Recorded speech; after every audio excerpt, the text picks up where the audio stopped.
Selamat pagi, salam sejahtera bagi kita semua. Perkenalkan, kami dari kelompok 9 akan mempresentasikan materi dari bab 5 yaitu Managing Equal Employment and Diversity.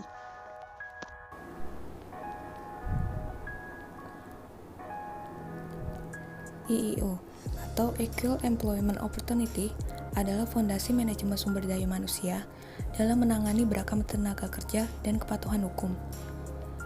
Dua pendekatan utama upaya tersebut adalah praktik non-diskriminatif dan tindakan afirmatif. Meskipun kedua pendekatan ini terkadang kontroversial, keduanya digunakan secara luas untuk memastikan bahwa manajemen keragaman tenaga kerja terjadi.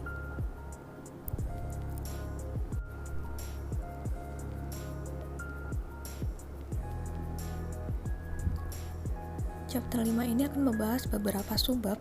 Yang pertama adalah Race, National Origin, and Citizenship Issue. Tujuan Asasi Civil Rights Act of 1964 adalah untuk mengatasi diskriminasi ras dan asal negara. Masalah ini terus menjadi penting hingga sampai saat ini, dan perusahaan harus menyadari potensi masalah sumber daya manusia yang didasarkan pada ras, asal kebangsaan, dan kewarganegaraan supaya dapat mengambil tindakan yang tepat.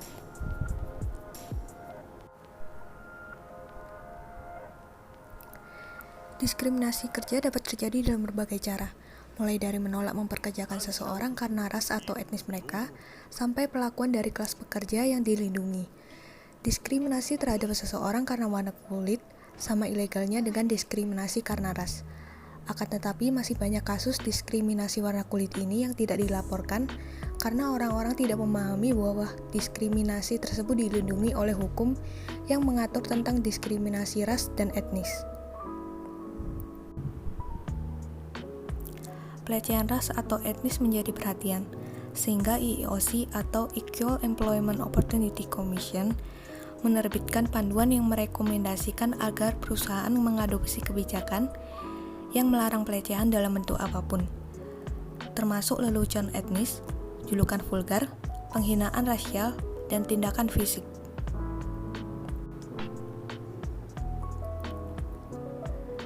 Beberapa perusahaan membatasi penggunaan bahasa asing, sementara perusahaan lain menyadari bahwa karyawan bilingual memiliki keterampilan yang berharga. Kenyataannya, masalah bahasa harus ditangani sebagai bagian dari pengelolaan tenaga kerja yang beragam secara ras dan etnis.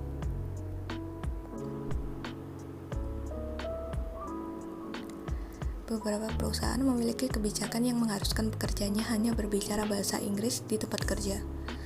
Mereka berpendapat bahwa kebijakan tersebut diperlukan untuk tujuan bisnis yang valid. EEOC telah mengeluarkan pedoman yang menyatakan bahwa perusahaan dapat mengharuskan pekerja untuk berbicara hanya dalam bahasa Inggris pada waktu dan situasi tertentu. Tetapi kebutuhan bisnis dari persyaratan tersebut harus dibenarkan. Beberapa perusahaan tidak membayar ekstra pekerja bilingual. Mereka beranggapan bahwa membayar pekerjaan yang telah diselesaikan lebih pantas daripada membayar keterampilan bahasa yang jarang digunakan pada pekerjaan tersebut.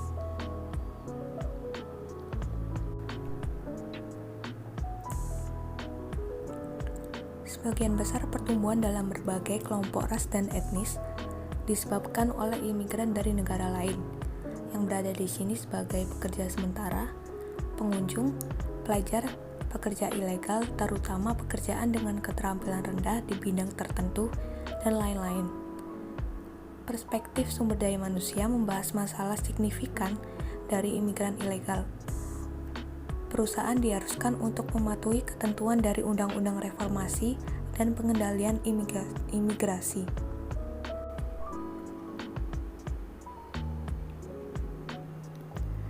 Pada subbab kedua, kami akan membahas mengenai sex gender issue.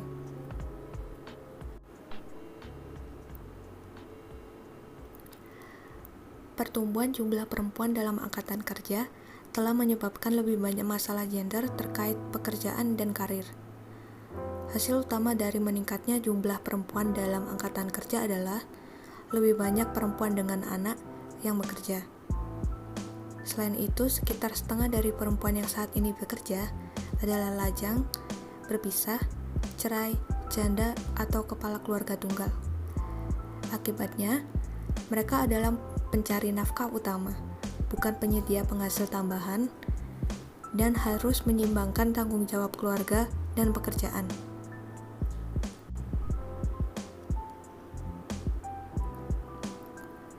Meningkatnya jumlah ibu bekerja dengan anak menyebabkan perusahaan mengambil langkah untuk membuat kebijakan yang sesuai.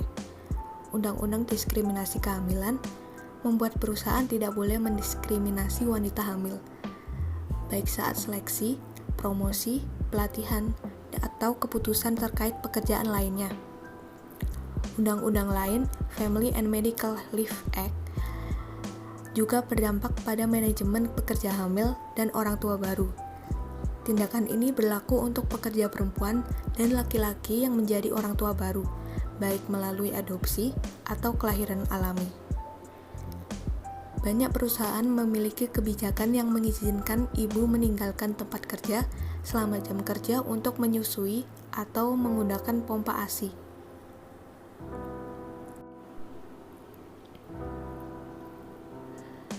Ketidakadilan gaji. Rata-rata wanita setiap tahun menerima sekitar 77% dari penghasilan pria, dan persentase tersebut meningkat dari waktu ke waktu. Perbedaan itu sangat bergantung pada perbedaan antara pekerjaan, industri, dan waktu yang dihabiskan di tempat kerja. Satu studi menemukan bahwa ketika ras atau etnis dipertimbangkan, kesenjangan akan melebar. Namun mungkin juga ada komponen diskriminasi untuk masalah tersebut. Nepotisme. Banyak perusahaan memiliki kebijakan yang membatasi atau melarang adanya nepotisme. Perusahaan lain hanya mensyaratkan kerabat yang tidak boleh bekerja secara langsung atau dengan satu sama lain, atau tidak ditempatkan pada posisi di mana konflik dapat terjadi. Secara umum, kebijakan anti-nepotisme pengusaha telah ditegakkan oleh pengadilan, meskipun ada kekhawatiran bahwa kebijakan tersebut cenderung lebih mendiskriminasi perempuan daripada laki-laki. Pekerjaan non-tradisional. Semakin banyak perempuan dalam angkatan kerja pindah ke pekerjaan yang biasanya dipegang oleh laki-laki. Hak untuk memindahkan perempuan dari pekerjaan berbahaya ke pekerjaan yang mungkin dibayar lebih rendah karena masalah kesehatan adalah masalah terkait gender lain yang dihadapi oleh perusahaan. Ketakutan tentang biaya asuransi kesehatan yang lebih tinggi dan kemungkinan tuntutan hukum yang melibatkan masalah seperti cacat lahir yang disebabkan oleh kerusakan yang diderita selama kehamilan telah membuat beberapa pengusaha menerapkan kebijakan perlindungan reproduksi dan janin. Namun, Mahkamah Agung Amerika Serikat telah memutuskan bahwa kebijakan tersebut adalah ilegal. Selama bertahun-tahun, kelompok perempuan menuduh perempuan di tempat kerja mengalami glass ceiling. Glass ceiling dideskripsikan sebagai sebuah konsep yang merujuk pada hambatan-hambatan yang dihadapi wanita ketika mencoba meraih posisi lebih tinggi dalam suatu perusahaan, kantor pemerintahan, pendidikan, atau organisasi non-profit. Perempuan cenderung maju ke manajemen senior dalam sejumlah area dukungan atau staf yang terbatas, seperti sumber daya manusia dan komunikasi perusahaan. Karena pekerjaan eksekutif di bidang pendukung ini cenderung dibayar lebih rendah daripada pekerjaan di bidang penjualan, pemasaran, operasi, atau keuangan. Dampaknya adalah mengurangi kemajuan karir dan pendapatan wanita. Sejumlah pengusaha telah menyadari bahwa breaking the glass adalah bisnis yang baik bagi perempuan dan ras minoritas. Beberapa cara yang paling umum digunakan untuk breaking the glass adalah sebagai berikut.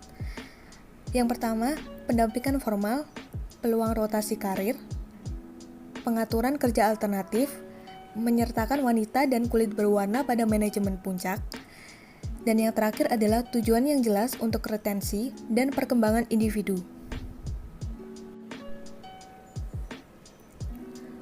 Upaya legislatif telah dilakukan untuk melindungi individu dengan gaya hidup atau orientasi seksual yang berbeda dari diskriminasi pekerjaan. Meskipun pada saat ini, hanya beberapa kota dan negara bagian yang telah mengesahkan undang-undang tersebut. Salah satu masalah yang harus ditangani oleh beberapa perusahaan adalah individu yang pernah atau sedang menjalani operasi dan terapi ganti kelamin. Masalah orientasi seksual atau perubahan jenis kelamin yang muncul di tempat kerja mencakup reaksi rekan kerja dan manajer, serta memastikan bahwa individu tersebut dievaluasi secara adil dan tidak didiskriminasi dalam penugasan kerja, kenaikan gaji, pelatihan, atau promosi.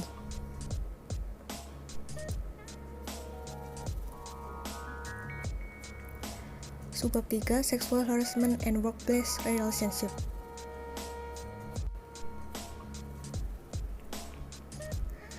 Ketika persahabatan berbasis pekerjaan mengarah pada asmara dan hubungan seksual di luar pekerjaan, manajer dan bos menghadapi dilema. Seperti haruskah mereka memantau hubungan ini untuk melindungi perusahaan dari potensi keluhan hukum dan mencampuri privasi karyawan di luar pekerjaan? 70% setuju bahwa percintaan tidak boleh terjadi antara atasan dan arena percintaan di tempat kerja berpotensi besar menghadapi konflik. Salah satu pertimbangan diilustrasikan oleh keputusan Pengadilan California, menyatakan bahwa hubungan asmara di tempat kerja dapat menciptakan lingkungan kerja yang tidak bersahabat bagi orang lain dalam organisasi. Pelecehan seksual merupakan perhatian penting di banyak organisasi, dan dapat terjadi dalam berbagai hubungan di tempat kerja. Siapapun di berbagai peran dapat menjadi pelaku pelecehan seksual. Pelecehan seksual sering terjadi karena power struktur. Keputusan pengadilan menyatakan bahwa orientasi seksual seseorang tidak memberikan atau menghalangi klaim pelecehan seksual berdasarkan Title 7 of the Civil Rights Act of 1964. Terdapat dua jenis pelecehan seksual yang ditentukan oleh peraturan EEOC atau Equal Employment Opportunities Commission dan sejumlah besar kasus pengadilan, yaitu yang pertama, quid pro quo, adalah pelecehan di mana hasil pekerjaan dikaitkan dengan individu yang memberikan bantuan seksual. Dalam pelecehan ini, seorang karyawan mungkin dijanjikan promosi, kenaikan gaji khusus, atau penugasan kerja yang diinginkan, tetapi hanya jika karyawan tersebut memberikan bantuan seksual kepada supervisor. Yang kedua adalah hostile environment. Terjadi ketika kinerja atau kesejahteraan psikologis seseorang dipengaruhi secara tidak wajar oleh kondisi kerja yang mengintimidasi atau menyinggung. Tanggapan atasan terhadap pelecehan seksual.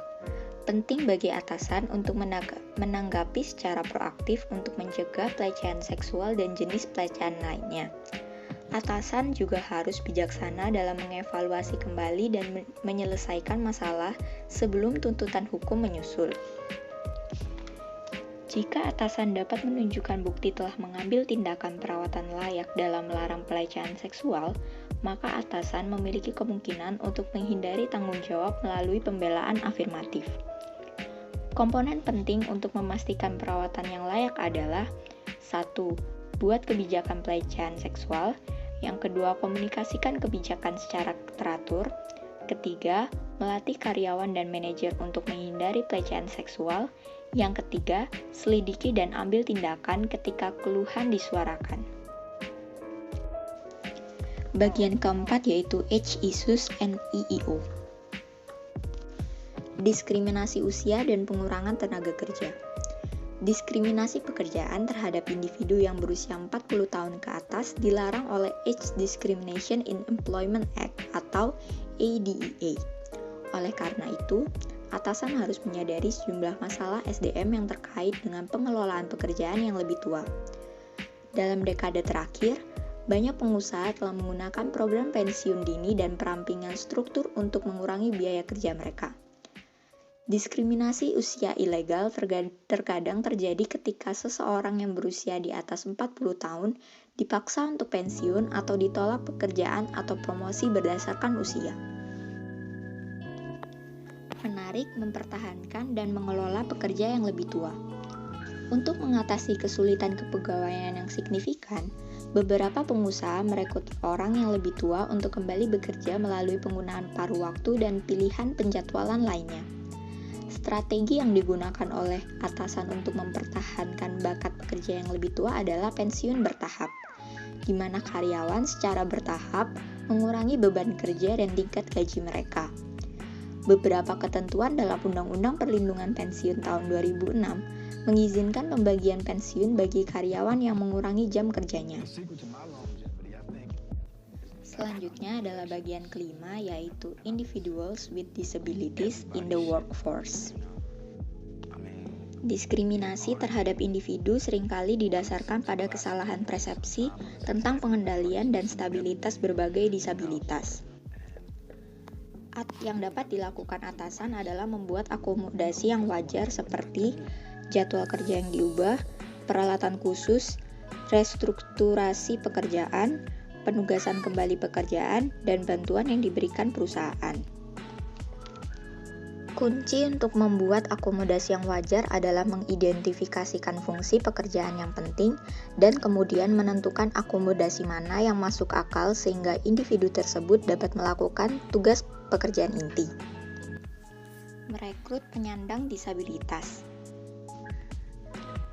Banyak pengusaha yang secara khusus menargetkan perekrutan dan seleksi penyandang disabilitas. Pertanyaan yang diajukan dalam proses kerja harus terkait dengan pekerjaan. Berikut adalah contoh pertanyaan yang boleh dan tidak boleh diajukan dalam proses seleksi penyandang disabilitas.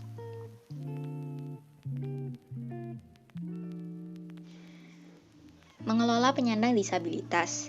Yang pertama adalah employees who develop disabilities. Selain pelamar yang memang penyandang disabilitas, terkadang ada karyawan yang mengalami cedera sehingga perlu akomodasi khusus seperti penyandang disabilitas. Atasan harus mengembangkan tanggapan untuk menangani permintaan akomodasi dari individu yang telah menjadi karyawan yang memuaskan tanpa disabilitas. Tetapi, sekarang harus dipertimbangkan untuk akomodasi. Yang kedua ada individuals with mental disabilities. Beberapa keluhan diajukan oleh individu yang memiliki atau mengaku memiliki disabilitas mental, seperti skizofrenia paranoid atau depresi klinis.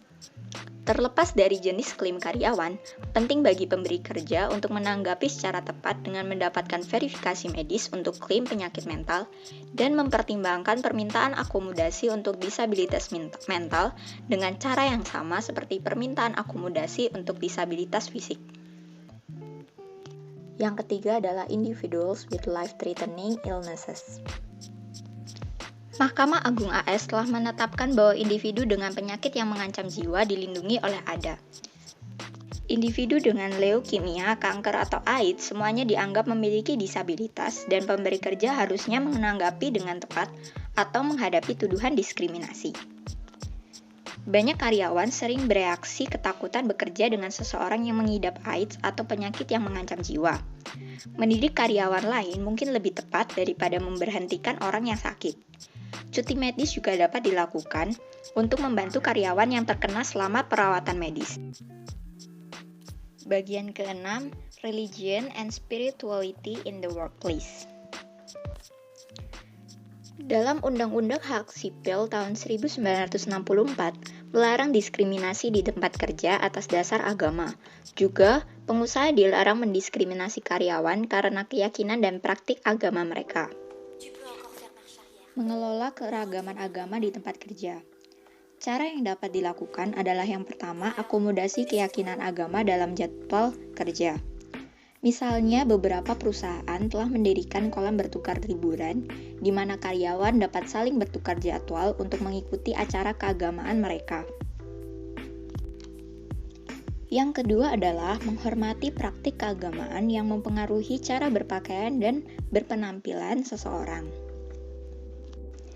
Yang ketiga adalah akomodasi untuk bebas mengekspresikan keagamaan di tempat kerja mereka. Affirmative action.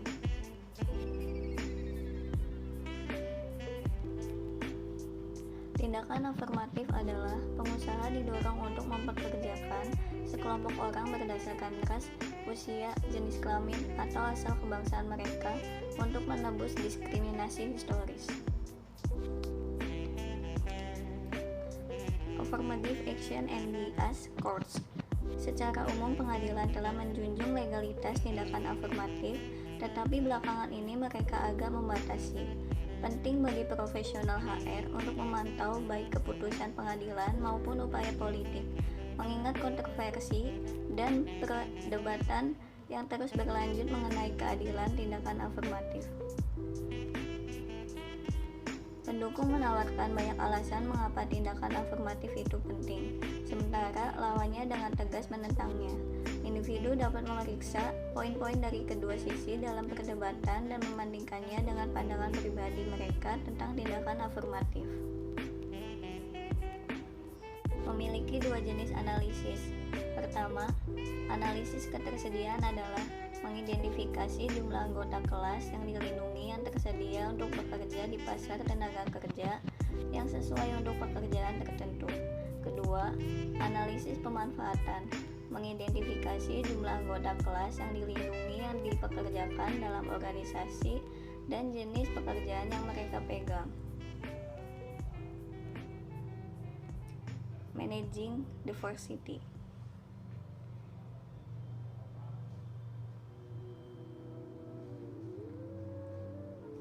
1.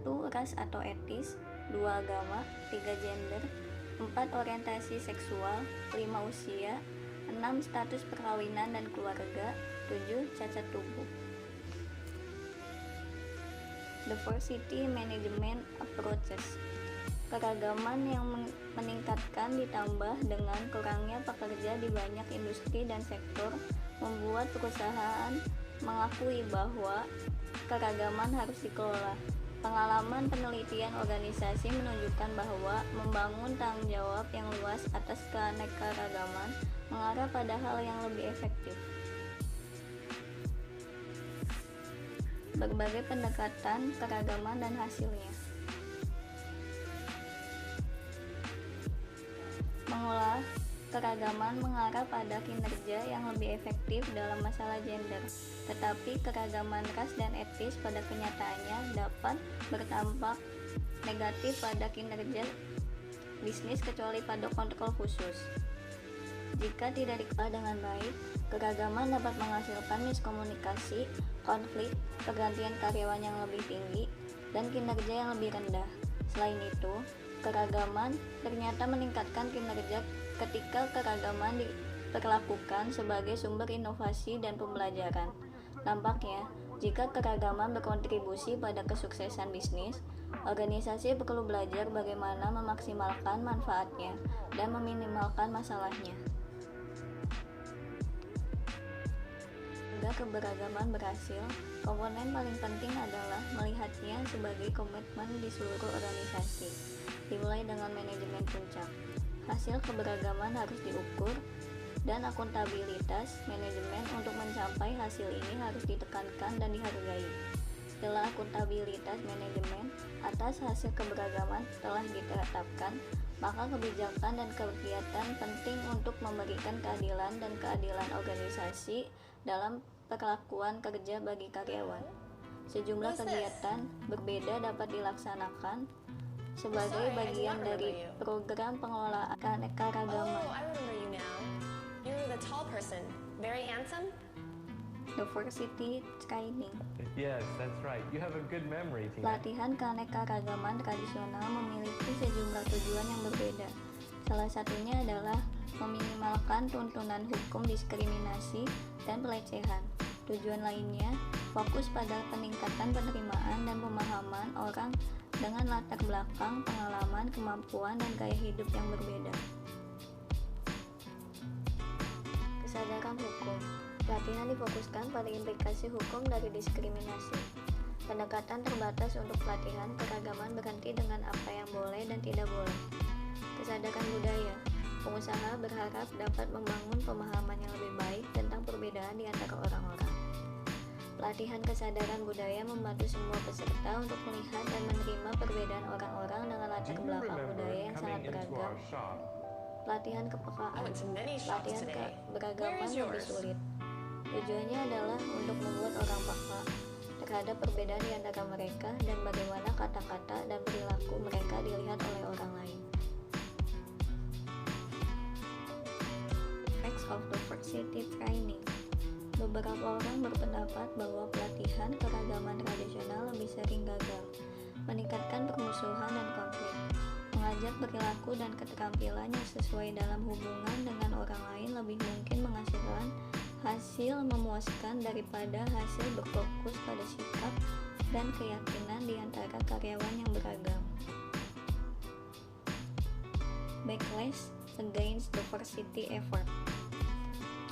Kunci untuk menghindari reaksi balik dalam upaya keragaman adalah meningkatkan bahwa orang dapat mempercayai apapun yang mereka inginkan, tetapi di tempat kerja nilai-nilai mereka kurang penting daripada perilaku mereka. Berurusan dengan keragaman adalah tentang menghormati orang lain. Keragaman adalah kenyataan bagi pengusaha saat ini, dan manajemen keragaman yang efektif sangat penting untuk manajemen sumber daya alam. Terima kasih.